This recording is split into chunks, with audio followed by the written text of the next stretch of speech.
తాకట్లో ఉన్న మీ బంగారాన్ని విడిపించి ఆ రోజు ఆన్లైన్ రేటుకి కొంటాం. Sharma gold company.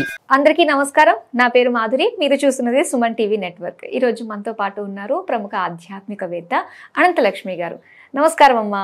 నమస్తే అమ్మా. అమ్మ, అసలు గుడ్డు అన్నది శాకాహారమా మాంసాహారమా? ఈ ప్రశ్న కొన్ని సంవత్సరాలుగా, ఎన్నో ఏళ్లగా నిజంగా ఒక వాదనలోకి వెళ్ళిపోయిందనే చెప్పాలి. అలానే చాలా మంది ఏంటంటే ఈ మధ్య అంటే వేగన్ డైట్ అని చెప్పేసి ఫాలో అవుతూ ఉన్నారు. వాళ్ళు ఏంటంటే యానిమల్కి సంబంధించి దాంతోపాటు దేనికి అంటే పాలు కూడా ఏమీ తీసుకోరు.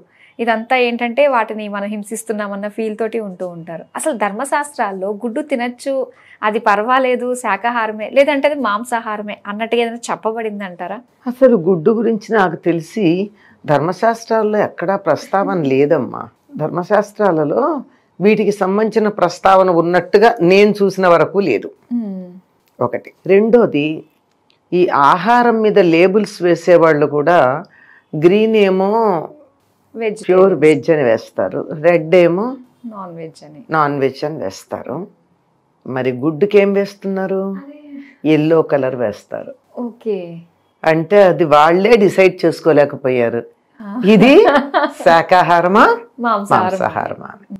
శాకాహారము మాంసాహారము అన్న మాట పక్కకు పెడితే గుడ్డులోంచి పిల్ల బయటకు వస్తుంది. అంటే పిల్లని మనం బయటికి రాకుండా దాన్ని ఆపాము అంటే పుట్టబోయే జీవిని చంపినట్టు. అందువల్ల అది హింస కిందకు వస్తుంది. అందువల్ల గుడ్డు తినడానికి చాలా మందికి ఇష్టం ఉండదు. కారణం అది. అది ఇప్పుడు గుడ్డు అంటే సాధారణంగా కోడిగుడ్డే, అంతే కదా. ఎప్పుడన్నా మన దేశంలో తక్కువ కానీ ఇతర దేశాల్లో ఉంటే బాతుది కూడా ఉంటుంది. అంతకన్నా వేరే గుడ్డులు ఏమి, వేరే జంతువుల గుడ్లు ఏమి తినేస్తున్నారు. సరే, ఇంకా ఏం చెప్తాము. ఫిష్ది కూడా చాలా డెలికసీ కదా. అది చాలా చాలా ఖరీదు, చాలా డెలికసీను. వాటిని చేపలు ఒక తెట్టులాగా పెడతాయి గుడ్లని. ఆ తెట్టు తెచ్చి వండి తింటారు. అది చాలా చాలా గొప్ప డెలికసీగా చెప్పుకుంటారు. సో వీటిని తీసుకుంటున్నారు అంటే అర్థం ఏమిటి? కోడి గుడ్డు తీసుకుంటున్నారంటే కోడి రావడానికి ముందే చంపారు, అంటే భ్రూణహత్య చేసినట్టు. మనకంటూ ఉంటారు భ్రూణహత్య అని. మరి భ్రూణహత్య ఎంత పాపమో, గుడ్డుని బిడ్డ కాకుండా చేస్తే కూడా అంతే పాపమన్న దృష్టితో కోడిగుడ్డుని శాకాహారంగా పరిగణించబడడం జరగదు. అది కారణం. అందువల్ల ఇప్పుడు శాకాహారం కాదు గనక మాంసాహారం అవునా కదా, తర్వాత పక్కన పెట్టండి, శాకాహారం అయితే కాదు. శాకాహారులకి ఆ కారణంగా గుట్టు నిషేధం. అది శాకాహారం కాదు గనక. శాకము అంటే అర్థం ఏమిటి?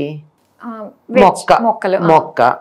శాకాహారం అంటే మొక్కల నుంచి వచ్చే ఆహారం. ఇది మొక్కల నుంచి వచ్చే ఆహారమా? కాదు.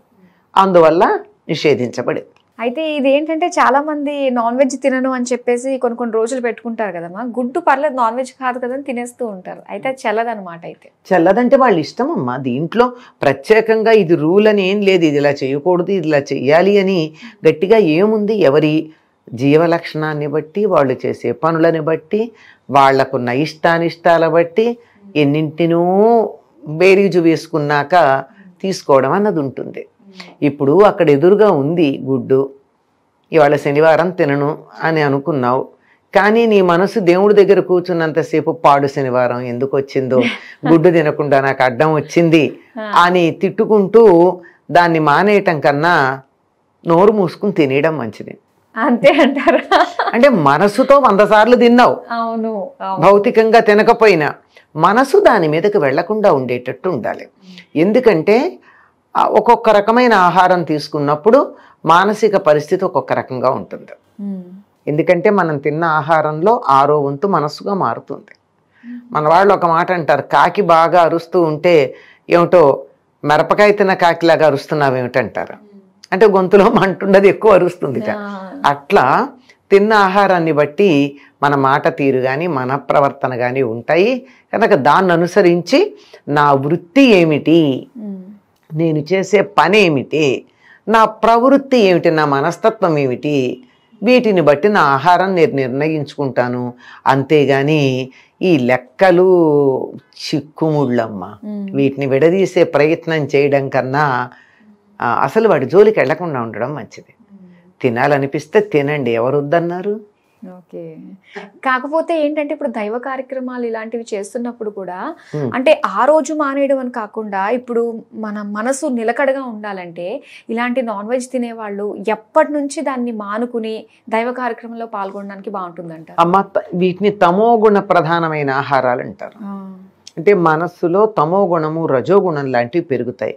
బద్ధకం, తొందర ఏముందిలే, చెయ్యొచ్చులే, చేయకపోతే ఏమైంది అనేటటువంటిది, చేయడానికి కూర్చోరంగానే కోపం వచ్చేస్తూ ఉండడం, ఇలాంటివన్నీ ప్రకోపం కలుగుతుంది ఆహారం వల్ల.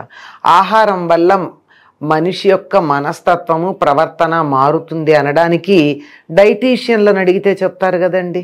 ఏ రోగం ఉన్న వాళ్ళు ఏ ఫుడ్ తినాలో వాళ్ళు లెక్క చెప్పేస్తున్నారా? అవును.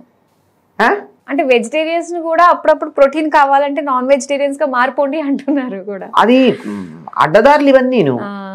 ఇప్పుడు వెజిటేరియన్ ప్రోటీనే నాన్ వెజిటేరియన్ ప్రోటీన్ కన్నా మంచిది అని కదా నిర్ధారణ చేసి చెప్పారు. ఆరోగ్యకరమైన ప్రోటీన్ తీసుకోకుండా అనారోగ్యకరమైనటువంటి ప్రోటీన్ ఎందుకు తీసుకుంటారు? అంటే మీరు నేనన్నది మాంసాహారాన్ని నేనేదో తక్కువ చేస్తున్నానని కాదు, ఆ వంక పెట్టుకోనక్కర్లేదని చెప్తున్నా. తినాలంటే తినండి, ఎవరు అడ్డం పడ్డారు? మీ ఇష్టం. కానీ మేము ప్రోటీన్ కోసం తింటున్నామని మాత్రం ఒక వంక చెప్పకండి. నాకు నాన్ వెజిటేరియన్ ఇష్టం, తింటాను, ఓకే. కానీ ప్రోటీన్ దానివల్ల మాత్రమే వస్తుందని చెప్పాల్సినటువంటి అవసరం లేదు. ప్రోటీనస్ ఫుడ్, మనం తినే ఫుడ్లో మన శరీరానికి కావాల్సినటువంటి మాంసకృతులు మన ఆహారంలో ఉండనే ఉన్నాయి. ఒక చారడు కందిపప్పు లేదా పెసరపప్పు, ఏదో ఒక పప్పు, ఒక గుప్పెడు అంటే వండాక ఒక అరకప్పుడో కప్పుడో అవుతుంది. అంత పప్పు తిన్నట్టయితే మన శరీరానికి ఒక రోజుకు కావలసిన మాంసకృతులు ఎక్కి తక్కి కావాల్సిన దానికన్నా ఎక్కువ. అట్లాంటప్పుడు నువ్వు మాంసాహారానికి ఎందుకు వెళ్ళాలి? నాకు ఇష్టం కనుక వెళ్ళానన్నావా, ఇలాంటి ఆ లాజిక్ మాట్లాడతాం. ఇష్టం అన్న దానికి లాజిక్ లేదు. లాజిక్ మాట్లాడావా ఇక్కడ ఆగిపో. రెండింటికి ముడి మాత్రం పెట్టక. అంచేత మీరు అన్నట్టు మంచి మాంసకృతులున్న ఆహారం కావాలి గనక మేము ఈ మాంసాహారం తీసుకుంటున్నాము అన్నది ఒక వంక, అంతేగాని అది నిజం కాదు. ఇష్టమై తీసుకోండి, దానికి ఏం తప్పు లేదు. దాన్ని పెద్దగా నిషేధించింది కూడా లేదు. మీరు చేసేటటువంటి వృత్తిని బట్టి, మీరు చేసేటటువంటి ధర్మాన్ని బట్టి కొంతవరకు మాంసాహారం, అది కూడా రోజు 2 పూట్ల కాదు. దాని పర్యవసానం అలా అంతలా తిన్నారంటే దాని పర్యవసానం కూడా చాలా అదే కదా ఉంటుంది. శారీరకమైన శ్రమ చేసేవాళ్ళు ఇప్పుడు అన్నం తింటే సాయంకాలం దాకా మళ్ళీ నాకు అన్నం తినడానికి వీలు లేకుండా శరీర శ్రమ చేస్తాను అనేటటువంటి వృత్తిలో ఉన్నవాళ్ళు తిన్నది శరీరానికి అరిగి శక్తినివ్వడానికి అంత ఎక్కువ సమయం పట్టేటటువంటి మాంసాహారాన్ని తీసుకోవచ్చు. కానీ అంత అవసరం లేనటువంటి వాళ్ళకి ఎందుకు? దానివల్ల ఏదైనా తిన్నది హరాయించుకోగలగాలి, అరగాలి, అరిగి వంట పట్టాలి.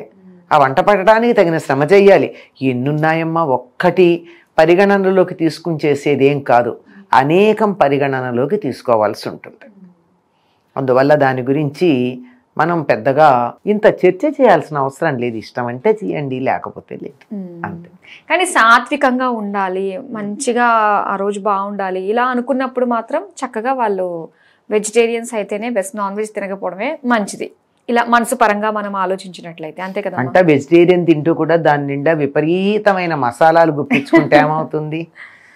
సాత్వికాహారం అవ్వదు కదా. మసాలాలు, కారాలు, వెల్లుల్లిపాయి, ఉల్లిపాయ ఇవన్నీ అత్యధికంగా చేసేసుకున్నట్టయితే అప్పుడు కూడా కోపతాపాలు పెరుగుతాయి. ఒళ్ళు పెరుగుతుందో లేదో తెలియదు కానీ రజోగుణం బాగా పెరిగిపోయి మాటకి మాట అనేయడం, చురుగ్గా మాట్లాడడం, అవతల వాళ్ళని చులకం చేసేయడం, ఇట్లాంటివన్నీ వస్తాయి. కనుక అన్నీ సమపాళ్లలో ఉండాలి. ఏది చెడ్డది కాదు, ఏది గొప్పది కాదు. ఉదాహరణకి వెల్లుల్లిపాయ ఆరోగ్యానికి మంచిది, అల్లం ఆరోగ్యానికి మంచిది. రెండు కలిపితేనే ఆ రకమైనటువంటి మసాలా వాసన వస్తుంది కదా. అవును. వెల్లుల్లి కూడా రోజు వేసుకోకూడదు. అది రోజు తినని వాళ్ళకి మందులాగా అది పనిచేసే లెక్క ఇంత అంతా కాదు. నిత్యం తినే వాళ్ళకి మందులా వేస్తే పనిచేస్తుంది, శరీరం అలవాటు పడిపోయింది, పనిచేయదు. సో మొత్తం మీదకి ఒక కన్క్లూజన్ ఏంటంటే నీకు నచ్చితే తిను అంతే, దానికి వంకలు పెట్ట అవసరం లేదు. ఇది వెజ్జి, ఇది నాన్ వెజ్జి, ఇది గుజ్జు, అది గొజ్జు అనేం పేర్లు పెట్టకండి. నాకు ఇష్టం తింటా, ఓకే.